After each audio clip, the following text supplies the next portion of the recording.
یہ 6 آیتیں وہ ہیں کہ جو آج پوری دنیا میں بہت زیادہ کھٹک رہی ہیں لوگوں کو۔ سورہ توبہ کی ان آیات کو ویسٹ جو ہے تلا ہوا کہ انہیں قرآن سے نکالا جائے پوری قوت کے ساتھ۔ جہاں تک جو نصاب میں اگر کہیں آ گئی ہے تو ان کو تو نکلوا دیا انہوں نے، کیونکہ اس میں بظاہر ایسا محسوس ہوتا ہے کہ مسلمانوں کو ہمیشہ کے لیے یہ حکم دے دیا گیا کہ کافروں کا مشرکوں کا قتل عام کرو، حالانکہ یہ بات غلط ہے۔ یہ مشرکوں کے لیے خاص معاملہ تھا، عرب کے مشرکین کے لیے، امیین عرب۔ حضور کی بعثت خصوصی تھی امیین عرب کے لیے۔ هو الذی بعث فی الامیین رسولا منہم، انہی میں سے تھے آپ، امیین میں سے تھے، بنی اسماعیل میں سے تھے۔ تو آپ کی اصل بعثت، پرائمری بعثت جو ہے وہ بنی اسماعیل کی طرف تھی، البتہ آپ کی بعثت عمومی پوری دنیا کی طرف تھی۔ تو یہ قاعدہ جو ہمیشہ سے چلا آ رہا تھا اللہ تعالیٰ کا کہ اگر کسی رسول کو بھیج دیا جائے کسی قوم کی طرف اور وہ رسول کا انکار کر دے، ان کی دعوت جو ہے پوری سامنے آنے کے بعد، تو وہ قوم ہلاک کر دی جاتی تھی۔ قوم نوح ہلاک کی گئی اسی قاعدے کے تحت، قوم ہود، قوم صالح، قوم شعیب، سدوم اور عمورہ کی بستیاں، آل فرعون غرق کیے گئے، کس لیے؟ اسی قاعدے سے۔ تو حضور صلی اللہ علیہ وسلم کی چونکہ بعثت خصوصی تھی الی اہل العرب، مشرکین عرب، لہذا ان کے بارے میں قانون یہ تھا کہ اب اگر یہ ایمان نہیں لائیں گے تو یا تو اللہ تعالیٰ کسی اور عذاب کے ذریعے سے انہیں ختم کرتا، یا دوسری شکل یہ کی گئی کہ اہل ایمان سے کہہ دیا گیا کہ انہیں 4 مہینے کی مہلت دے دو، اس 4 مہینے کی مہلت کے اندر اندر ایمان لے آئے تو جان بخشی ہے، ورنہ 4 مہینے ختم ہوں گے تو پھر ان کو قتل عام کرو، جہاں چاہو جہاں پاؤ قتل عام کرو۔ یہ آیت قرآن مجید کی سخت ترین آیات میں سے ہے۔ براۃ من اللہ ورسولہ الی الذین عاہدتم من المشرکین، اللہ اور اس کا رسول بری ہیں تم نے جو بھی معاہدے کیے ہیں مشرکین کے ساتھ ان سے۔ پچھلے درس میں جو بات آئی تھی یہاں وہ بہت اور کھل کر آ گئی۔ فسیحوا فی الارض 4 اشہر، تو اب ان مشرکین سے کہا جا رہا ہے آپ زمین میں گھومو پھرو 4 مہینے۔ وَاعْلَمُوا أَنَّكُمْ غَيْرُ مُعْجِزِ اللَّهِ، جان لو تم اللہ کو عاجز نہیں کر سکتے، وَأَنَّ اللَّهَ مُخْزِي الْكَافِرِينَ، اور اللہ تعالیٰ ان کافروں کو لازماً رسوا کر کے رہے گا، ذلیل کر کے رہے گا۔ وَأَذَانٌ مِّنَ اللَّهِ وَرَسُولِهِ إِلَى النَّاسِ يَوْمَ الْحَجِّ الْأَكْبَرِ، اور یہ اعلان عام ہے اللہ اور اس کے رسول کی طرف سے تمام لوگوں کو، یوم الحج الاکبر، حج اکبر کے دن۔ حج اکبر سے عام طور پر لوگ سمجھتے ہیں کہ جو جمعے کو حج ہو وہ حج اکبر ہے، نہیں، یہ غلط ہے۔ قرآن کی روح سے جو حج اکبر ہے وہ حج ہے، حج اصغر جو ہے وہ عمرہ ہے، عمرے کو حج اصغر کہتے تھے، حج اکبر جو ہے وہ حج ہے۔ تو یہ حج تھا جو سن 9 ہجری میں جب حج ہو رہا ہے تو اس میں یہ اعلان کرا دیا گیا، یہ آیات نازل ہوئی ہیں جبکہ حضور نے قافلہ روانہ کر دیا تھا، آپ خود نہیں گئے تھے۔ حضرت ابو بکر کی قیادت اور عبارت میں قافلہ حج روانہ ہو چکا، جب قافلہ جا چکا یہ 6 آیتیں نازل ہو گئی۔ پھر حضور نے حضرت علی کو بھیجا، جاؤ علی، اور جا کر وہ اعلان عام کر دو، یہ جب مکے کے اندر جب وہاں حج کے موقع پر تمام عرب کے لوگ جمع ہوں گے یہ اعلان عام کر دو، میری طرف سے تم اعلان کرو۔ حضرت علی جو ہے منزل منزل تیزی کے ساتھ دوڑتے ہوئے آ گئے، ابھی راستے ہی میں تھا قافلہ، پہنچ گئے۔ حضرت ابو بکر نے ان کو دیکھا تو دیکھتے ایک سوال کیا، ذرا نوٹ کیجئے کس قدر وہاں نظم اور ڈسپلن کی بات ہوتی تھی۔ حضرت ابو بکر پوچھتے ہیں امیر او مامور، علی تم امیر کی حیثیت سے آئے ہو یا مامور کی حیثیت سے؟ یعنی آیا اللہ کے رسول نے مجھے معزول کر کے تمہیں امیر بنا کر بھیجا ہے، امیر الحج، تو ٹھیک ہے میں تمہارے تابع ہوں، تم نشست سنبھالو، اور مامور ہوں، یا یہ کہ تم مامور ہی رہو گے اور یہ جو ذمہ داری ہے امیر الحج کی وہ میرے پاس ہی رہے گی۔ حضرت علی کہتے مامور ہوں، میں مامور بنا کر بھیجا گیا ہوں، امیر بنا کر نہیں۔ لیکن چونکہ اہل عرب کا اصول یہ تھا کہ کسی بڑے شخص کی طرف سے کوئی اعلان عام ہو تو اس کا قریبی عزیز ہی کر سکتا ہے، لہذا وہ حج کے مجمع میں یہ آیات جو ہے یہ پڑھ کر سنائی ہے حضرت علی نے رضی اللہ تعالیٰ عنہ۔ وَأَذَانٌ مِّنَ اللَّهِ وَرَسُولِهِ إِلَى النَّاسِ يَوْمَ الْحَجِّ الْأَكْبَرِ أَنَّ اللَّهَ بَرِيءٌ مِّنَ الْمُشْرِكِينَ، اللہ تمام مشرکوں سے بری ہے، اللہ کا کوئی عہد کوئی معاہدہ نہیں، وَرَسُولُهُ، اور اس کے رسول بھی، فَإِن تُبْتُمْ فَهُوَ خَيْرٌ لَكُمْ، اب اگر تم باز آ جاؤ، توبہ کر لو، ایمان لے آؤ تو تمہارے لیے خیر اسی میں ہے، وَإِن تَوَلَّيْتُمْ، اور اگر تم منہ موڑو گے، فَاعْلَمُوا أَنَّكُمْ غَيْرُ مُعْجِزِ اللَّهِ، تو جان لو تم اللہ کو عاجز نہیں کر سکتے، وَبَشِّرِ الَّذِينَ كَفَرُوا بِعَذَابٍ أَلِيمٍ، اور اے نبی ان لوگوں کو جنہوں نے کفر کی روش اختیار کی ہے دردناک عذاب کی خوشخبری دے دی ہے، إِلَّا الَّذِينَ عَاهَدتُّم مِّنَ الْمُشْرِكِينَ ثُمَّ لَمْ يَنقُصُوكُمْ شَيْئًا وَلَمْ يُظَاهِرُوا عَلَيْكُمْ أَحَدًا فَأَتِمُّوا إِلَيْهِمْ عَهْدَهُمْ إِلَىٰ مُدَّتِهِمْ، سوائے ان کے جن سے مشرکین میں سے تم نے عہد کیا تھا، پھر انہوں نے کوئی کمی نہیں کی ہے تمہارے عہد میں، اور نہ تمہارے خلاف کسی کی مدد کی ہے، کسی اور کا ساتھ دیا ہے، تو پوری کر دو ان کی مدت عہد ان کے لیے، اگر وہ 5 سال کا ہے تو ٹھیک ہے، 2 سال کا ہے تو ٹھیک ہے، جس کے ساتھ معاہدہ ہے موقت وقت کا تعین ہے اور انہوں نے کوئی خلاف ورزی نہیں کی ہے تو وہ معاہدہ پورا کیا جائے گا۔ ان اللہ یحب المتقین، اللہ تعالیٰ متقیوں کو پسند کرتا ہے۔ بہرحال جن کے ساتھ غیر موقت تھا وہ 4 مہینے دے دیے گئے، یہ نہ ہو کہ اچانک کہہ دیں کہ ہمارا سارا معاملہ تم نے تلپٹ کر دیا، 4 months 4 مہینے کی مہلت ہے۔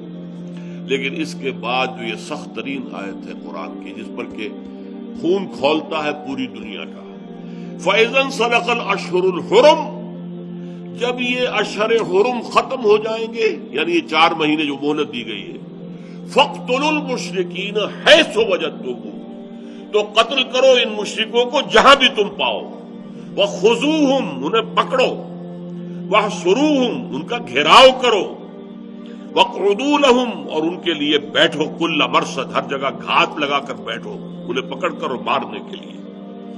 فَإِن تَابُوا، پھر اگر وہ توبہ کرے، وَأَقَامُوا الصَّلَاةَ، نماز قائم کرے، وَآتَوُا الزَّكَاةَ، اور زکوٰۃ ادا کرے، فَخَلُّوا سَبِيلَهُمْ، تو پھر ان کا راستہ چھوڑ دو، پھر وہ تمہارے ساتھ مسلمان ہے، برابر کے شریک ہے، اسلامی ریاست کے شہری ہے۔ ان اللہ غفور رحیم، اللہ تعالیٰ غفور و رحیم ہے۔ وَإِنْ أَحَدٌ مِّنَ الْمُشْرِكِينَ اسْتَجَارَكَ، اور اے نبی اگر مشرکین میں سے کوئی شخص تمہارا پڑوس چاہے، تمہارے پاس آنا چاہے، فَأَجِرْهُ، تو آپ اسے امن دیجئے، پناہ دیجئے، حَتَّى يَسْمَعَ كَلَامَ اللَّهِ، یہاں تک کہ وہ اللہ کا کلام سن لے۔ یعنی جب یہ وارننگ دے دی گئی تو ظاہر بات ہے بہت سے لوگ ابھی تک انہوں نے پرواہ نہیں کی ہوگی کہ سوچیں محمد کیا کہہ رہے ہیں کیا نہیں کہہ رہے، لیکن جب اب یہ چیلنج آ گیا، now you have only 4 months to decide this way اور دیٹ وے، تو اب ان میں سے کچھ لوگ چاہیں گے کہ آ کے سمجھے تو صحیح بات کیا ہے، آپ کیا بات بنوانا چاہتے ہیں، آپ کا دین کیا ہے۔ تو فرمایا اے نبی، وَإِنْ أَحَدٌ مِّنَ الْمُشْرِكِينَ اسْتَجَارَكَ فَأَجِرْهُ، اگر مشرکین میں سے کوئی شخص آپ کی پناہ طلب کرے، فاجر ہو تو اسے پناہ دیجیے، حتیٰ یسمع کلام اللہ، یہاں تک کہ اللہ کا کلام سن لے، قرآن مجید سنے سمجھے دعوت کیا ہے۔ ثم ابلغہ مأمنہ، پھر اسے اس کی امن کی جگہ تک پہنچا دو، یہ نہیں کہ کہو بس سن لیا تم نے اب طے کرو، نہیں مان آتے تو ابھی گردن اڑاتے، نہیں، پھر اسے اس کی امن کی جگہ پہنچا دو۔ جس قبیلے سے وہ چل کر آیا تھا آپ نے امان دی، آپ کے پاس ٹھہرا، آپ نے دین کی دعوت پیش کر دی، اب اسے فیصلہ کرنے کے اندر آزاد چھوڑ دو اور اسے واپس جانے دو، ابلغہ مأمنہ، اور اسے اپنے امن کی جگہ تک پہنچا دو۔ ذالک بأنہم قوم لا یعلمون، یہ اس لیے کہ یہ لوگ جانتے نہیں ہیں، ان کے ساتھ یہ رعایت کیجیے۔ یہ آیات ہے قرآن مجید کی سخت ترین آیات، اور ان سورہ توبہ کی کے آغاز میں آیت بسم اللہ نہیں ہے۔ 114 صورتوں میں سے صرف ایک صورت یہ ہے جو مصحف کے اندر آپ کو لکھی ملے گی، اس میں آیت بسم اللہ شروع میں نہیں ہے۔ اس میں بہت سی آراء ہے، اس لیے کہ اس کے بارے میں حضرت علی کا قول یہ ہے کہ یہ صورت تو تلوار ہاتھ میں لے کر نازل ہوئی ہے، اس میں اللہ تعالیٰ کے رحمان اور رحیم کے نام جو ہے اس کی بجائے اس مناسبت جو ہے اللہ کا انتقام، اللہ کا غضب جو ہے وہ چونکہ نمایاں ہے اس لیے اس صورت سے پہلے آیت بسم اللہ نہیں لکھی جاتی. لیکن پھر وہی بات نوٹ کر لیجئے، یہ ایک خاص حالات کے اندر یہ آیت تھی، یہ مستقل نہیں ہے، دائمی نہیں ہے، ہمیشہ کے لیے نہیں ہے. اس کی اپلیکیشن حضور کی حیات طیبہ ہی میں تھی اور ختم ہو چکی ہے. اس کے بعد ہمیشہ کا قاعدہ یہ ہے کہ مسلمان اگر طاقت میں ہیں اور وہ جاتے ہیں کسی ملک میں اور حملہ کرتے ہیں تو وہ 3 آفرز دیں گے. اگر تم ایمان لے آؤ ہمارے بھائی ہو، برابر کے ہو. ہم یہ بھی نہیں کہیں گے ہم سینئر ہیں تم جونیئر ہو، نہیں، یو آر ایکول ٹو اس. اخوانکم فی الدین، وہ تمہارے بھائی ہیں برابر کے. اور اس کے لیے علامت کیا ہے؟ ایمان، نماز اور زکوٰۃ، 3 چیزیں کم سے کم. اچھا اگر یہ تمہیں منظور نہیں تو تم نیچے ہو کر رہو اور جزیہ دو. بالا دست جو ہے، بالا تر نظام اللہ کے دین کا ہوگا. یؤتوا الجزیۃ عن ید وہم صاغرون.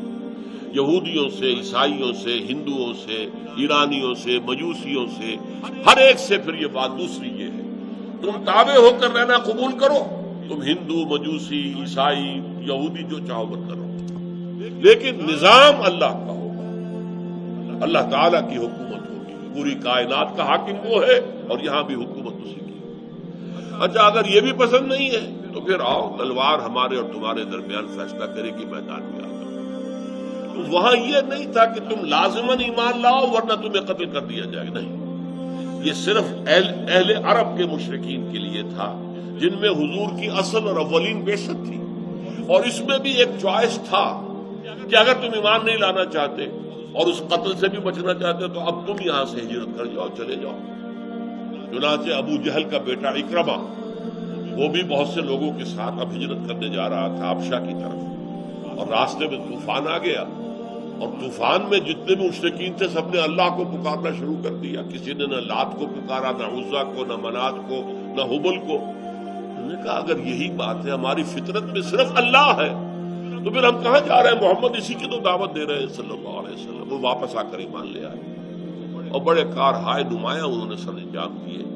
اور جو نئے جھوٹے نبی اٹھ کھڑے ہوئے تھے جنگ یمامہ میں وہ شہید ہوئے ہیں، اور انہوں نے بہت جو ہے اپنی بہادری کا ثبوت کیا اسلام کے دفاع میں. تو یہ آیتیں ایک خاص مخصوص پس منظر کی آیات ہیں، اس کو لوگوں تک واضح کرنا چاہیے. یہ دائمی نہیں ہے، ہمیشہ کے لیے نہیں ہے، یہ ابدی قانون نہیں ہے. یہ صرف مشرکین عرب کے لیے تھا جن پر محمد صلی اللہ علیہ وسلم کے ذریعے سے اتمام حجت آخری درجے میں ہو چکی تھی. اب یا تو انہیں کسی آفت سماوی سے ختم کیا جاتا، غرق کیا جاتا، یا یہ ہے کہ ان کے اوپر کوئی زلزلہ آتا، کچھ اور آتا. اللہ تعالیٰ نے اس کی شکل یہ اختیار کی. اور واقعہ یہ ہے کہ ایک بھی مشرک کا خون نہیں بہا، سب ایمان لے آئے. اذا جاء نصر اللہ والفتح ورأیت الناس يدخلون فی دین اللہ افواجا. فوج در فوج ایمان میں داخل ہو گئے. جو کچھ لوگوں کی جو ہے اگر گردنیں اکڑی رہی تو وہ ملک چھوڑ کر چلے گئے.